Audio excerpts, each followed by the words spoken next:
Aujourd'hui, je vais vous expliquer une des raisons qui fait que votre chaudière Chafoto ne se lance pas, ne démarre pas. Donc, notamment sur les chaudières Chafoto Mira Segreen, Niagara Segreen, etc.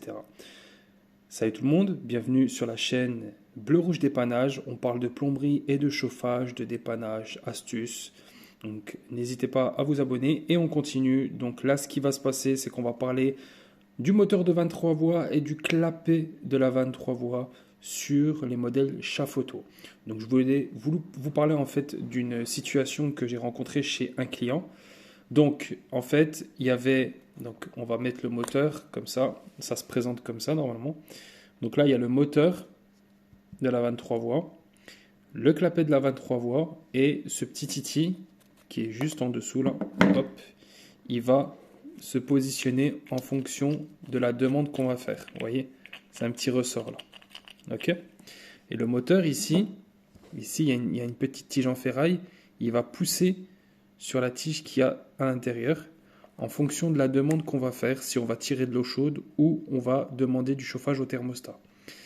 Et les maladies sur les Chafoto, notamment les Mira, Segreen, Urbia, Inoa, Niagara Segreen, c'est que avec le temps, le clapet ici, vous pouvez voir qu'il y a trois joints, il y a deux joints, alors il y a trois joints toriques, 1, 2, 3. Vous pouvez voir qu'avec le temps, en fait, il y a des fuites qui vont se créer. Ça va fuir par ici, il y a de l'eau qui va couler, d'accord, et ça va venir se propager sur le bloc droit. Et dans le pire des cas, eh bien en fait, ici ça va fuir, ok. Et en fait, le moteur va commencer à se mouiller, d'accord.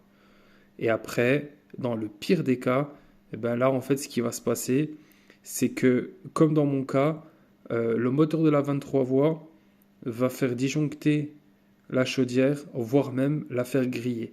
Et c'est ce qui arrive dans le pire des cas, c'est que rien qu'une fuite comme ça peut faire griller la carte électronique. Et c'est ce qui m'est arrivé. À savoir qu'un circuit imprimé, une carte électronique, ça coûte plus de 300 euros. Et ça doit coûter 70 euros, voilà, ou voire plus. Donc, si vous voyez une fuite sur votre chaudière Chafoto, sur le clapet, changez-la vite. Parce que si vous ne changez pas, il y a le clapet, ça va fuir, ça va mouiller le moteur de la 23 voies, et ça va faire griller votre carte, et ça va la faire... elle va être HS tout simplement. Donc là, je suis allé changer le clapet de la 23 voies chez la cliente. Donc ce que j'ai constaté, c'est que il y avait une fuite, j'ai changé le clapet, j'ai changé le moteur, mais la chaudière ne s'allume pas. Pourquoi la chaudière ne s'allume pas? Tout simplement parce que, regardez juste ici, je ne sais pas si vous voyez, mais c'est un peu rouillé, oxydé ici. Là. Ça a mouillé aussi à l'intérieur, donc ça mouille à l'intérieur, dans le moteur, et là en fait ça fait masse, et puis bam. Là après, ça fait masse, ça fait disjoncter, puisque forcément il y a de l'eau.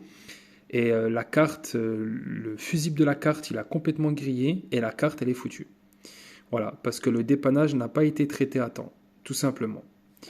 Donc, vous pouvez voir que c'est vraiment sale. Hein. Si je prends un petit morceau de sopalin et que je fais le tour comme ça, là, déjà on peut voir que le circuit il était complètement sale parce que là, voilà. Puis à l'intérieur, on voit que c'est bien crade. Bon, j'ai vu pire. Puis là aussi, voilà, là on peut voir que, vous voyez, il est complètement rouillé, il est foutu.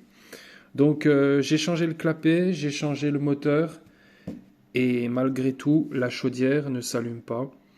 Pourquoi? Parce que la carte est foutue.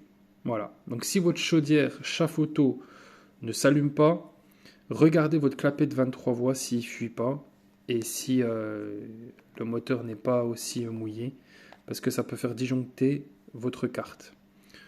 Donc voilà, ça c'est les maladies sur les Chafoto. J'espère que la vidéo vous a plu. Je vous dis à très vite pour la prochaine.